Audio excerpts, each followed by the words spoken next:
ये है कारगिल, अमेरिका की सबसे बड़ी प्राइवेट कंपनी, जिसे कुछ लोग the worst company in the world कहते हैं। दुनिया की बड़ी बड़ी फूड चेन्स इस एक कंपनी के कंट्रोल में है। फ्राइज वाले आलू से लेकर बर्गर में डलने वाला मीट, बन और इवन चीज भी ये एक कंपनी सप्लाई करती है। किसी जमाने में इस कंपनी के पास अपनी इंटेलिजेंस एजेंसी थी जो CIA के बराबर समझी जाती थी। सिर्फ 2021 में इस कंपनी का टोटल रेवेन्यू था $135 बिलियन। इस कंपनी की मालिक एक ऐसी सीक्रेट फैमिली है जिसके 14 लोग बिलियनर्स हैं। लेकिन हैरत की बात यह है कि आप में से शायद ज्यादातर लोगों ने इस कंपनी का पहले कभी नाम भी नहीं सुना होगा, और उसकी वजह यह है कि ये कंपनी चाहती ही नहीं कि कोई भी इनके बारे में ज्यादा जाने, क्योंकि जब कोई इनके बारे में जानेगा ही नहीं तो कोई कुछ कर भी नहीं सकता। लेकिन इस कंपनी ने पिछले 40 सालों में जो कुछ किया है, अब वक्त आ गया है कि वो लोगों के सामने लाया जाए। सच ये है कि आज की वीडियो में हम आपको बताने जा रहे हैं एक ऐसी कंपनी की कहानी जिसके कंट्रोल में इस वक्त दुनिया की सारी बड़ी फूड कंपनीज हैं। ये कंपनी इतनी पावरफुल कैसे हुई और इसने ऐसा क्या किया कि आज इसे the worst company in the world कहा जाता है। जानने के लिए वीडियो एंड तक देखें।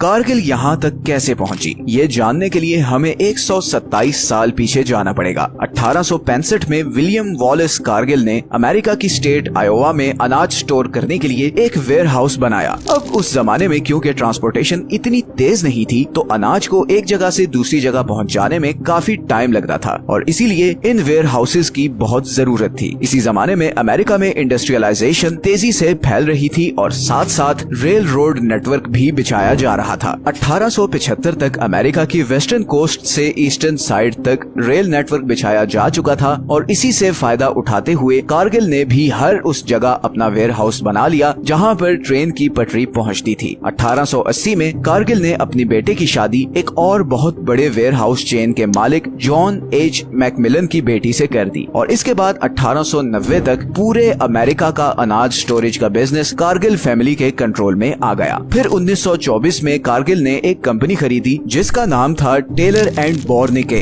इस कंपनी के पास अपना खुद का एक प्राइवेट वायर सिस्टम था। वायर टेलीग्राम की तरह होता है। जैसे पोस्टल ट्रांसफर में तो आपको फिजिकली चीज भेजनी पड़ती है और उसे एक जगह से दूसरी जगह पहुंचने में टाइम लगता है, वायर में आप चंद मिनटों में अपना मैसेज एक जगह से दूसरी जगह भेज सकते थे। अब क्योंकि कारगिल स्टॉक मार्केट में ट्रेडिंग कर रही थी, तो उसे बहुत ही टाइमली इंफॉर्मेशन चाहिए थी। ऐसे में खुद की वायर कंपनी होने का मतलब था कि उनके पास उस जमाने में एक किस्म का इंटरनेट आ गया था। इसी वायर सिस्टम को यूज करते हुए कारगिल ने कमोडिटीज में इन्वेस्टमेंट शुरू कर दी। टाइमली इंफॉर्मेशन की वजह से उन्हें पता चल जाता था कि किस स्टेट में क्या हो रहा है, और वो फौरन अपना इन्वेस्टमेंट डिसीजन बदल लेते थे, जिसकी वजह से उनका हर डिसीजन उन्हें बहुत प्रॉफिट देने लगा। और यही वजह थी कि 1930s के ग्रेट डिप्रेशन में जब अमेरिका की बाकी सारी कंपनीज बैंकरप्ट हो गयी, कारगिल ने रिकॉर्ड बिजनेस किया, क्योंकि वो अपने इंफॉर्मेशन सिस्टम की वजह से पहले ही जान चुके थे कि एक बहुत बड़ा फाइनेंशियल क्राइसिस आने वाला है, और इसीलिए उन्होंने ग्रेट डिप्रेशन आने से पहले ही बहुत ज्यादा अनाज खरीद कर स्टोर कर लिया। और फिर जब फाइनेंशियल क्राइसिस आया और अनाज की कमी हुई, तो कारगिल ने डबल प्राइस पे अपना अनाज बेचा और प्रॉफिट कमाया, और फिर इसी पैसे को यूज करते हुए कारगिल ने हर सेक्टर में घुसना शुरू कर दिया। अभी तक वो सिर्फ स्टोरेज का काम कर रहे थे, लेकिन अब वो उस अनाज को उगाने का कंट्रोल भी अपने हाथ में लेना चाहते थे। कारगिल ने कई हजार एकड़ जमीन किसानों से खरीदना शुरू कर दी। इसके अलावा ट्रेन, ट्रक्स और इवन अपने समुद्री जहाज भी खरीद लिए। वो अनाज उगाने से लेकर उसे एंड कंज्यूमर तक पहुंचाने का सारा प्रोसेस अपने कंट्रोल में लेना चाहते थे, और अगले चंद सालों में उन्होंने अपना ये गोल अचीव कर लिया। 1970s तक अमेरिका की करीबन सारी पोल्ट्री, डेयरी, अनाज और ट्रांसपोर्टेशन इंडस्ट्री इस एक कंपनी के कंट्रोल में थी, और अब कारगिल अमेरिका से निकलकर पूरी दुनिया में फैलना चाहती थी। और यही वो टाइम था जब कारगिल ने कुछ ऐसा करना शुरू किया जो हजारों इंसानों की जिंदगी अफेक्ट करने वाला था।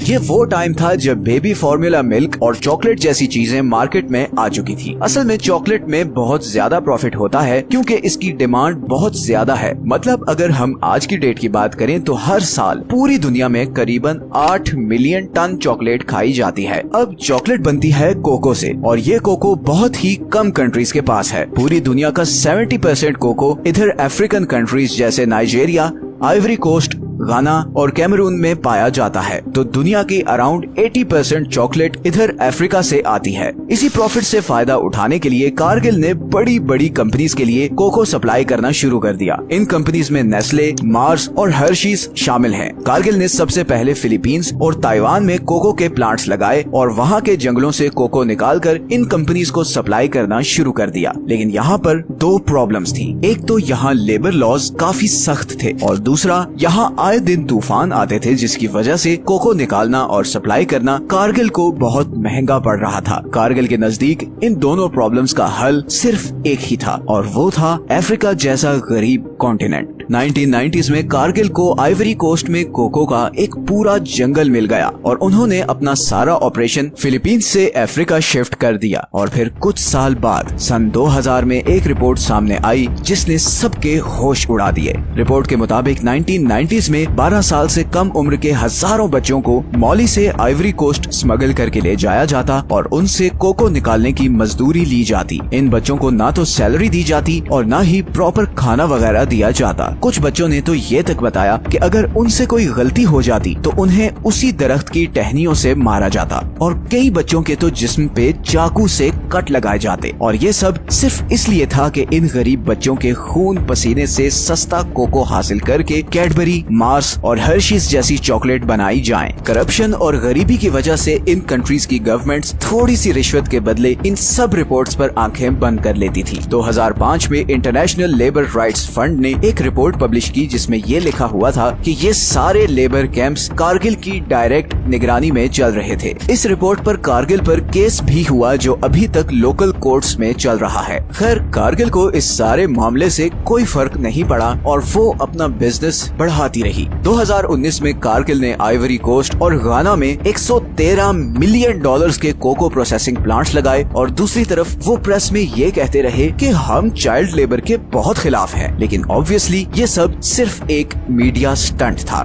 और मैं ये इसलिए कह रहा हूँ कि इसी टाइम पर कारगिल दुनिया के दूसरे कंट्रीज में कुछ और घिनौने काम भी कर रही थी। जैसे कि मैंने आपको पहले बताया कि कारगिल का असल बिजनेस तो अनाज, डेयरी और पोल्ट्री प्रोड्यूस करना, उसे स्टोर करना और फिर एंड कस्टमर तक पहुंचाना है। तो इस सारे काम के लिए कारगिल को बहुत ज्यादा जमीन चाहिए थी, सस्ती जमीन। और ये जमीन हासिल करने के लिए कारगिल ने डिफरेंट कंट्रीज में लोकल गैंगस्टर्स को हायर किया और उनके जरिए जमीन हथियानी शुरू कर दी। 2011 में इंडोनेशिया में एक पूरे गांव को इन गुंडों ने कारगिल के कहने पर आग लगाकर लोगों से खाली करवा लिया। इनका कसूर सिर्फ ये था कि इस गांव के किसी आदमी ने कारगिल के बाग से कोई फल चुराया था। अब इन लोगों की सारी जमीन और खेत कारगिल के कब्जे में थे। इसी तरह 2013 में कारगिल पर इल्जाम लगा कि उसने ब्राजील के एक गांव में यही प्राइवेट आर्मी भेजकर उन लोगों से वो गांव खाली करवाया। इस आर्मी ने लोगों के घरों के दरवाजे तोड़े, इवन औरतों और बच्चों को मारा पीटा और इस डर की वजह से सब लोगों ने वो गांव छोड़ दिया और एक बार फिर वहाँ के लोकल लोगों की जमीन कारगिल के कब्जे में चली गई। इसी तरह 2018 में कारगिल पे ये केस हुआ कि वो कॉर्न और सोया उगाने के लिए अमेज़न के जंगलों को बेहिसाब काट रही है। 2020 में एक रिपोर्ट के मुताबिक कारगिल अब तक अमेज़न में 800 स्क्वायर किलोमीटर के एरिया में सारे दरख्त काट चुकी है। इस सारे एरिया में वो सोया उगाया जाता है जो करीबन पूरी दुनिया की 60% पोल्ट्री को खिलाया जाता है। आज की डेट में कारगिल एक जायंट बन चुकी है। वो 4 और कंपनीज के साथ मिलकर पूरी दुनिया की 85% मीट सप्लाई कंट्रोल करती है।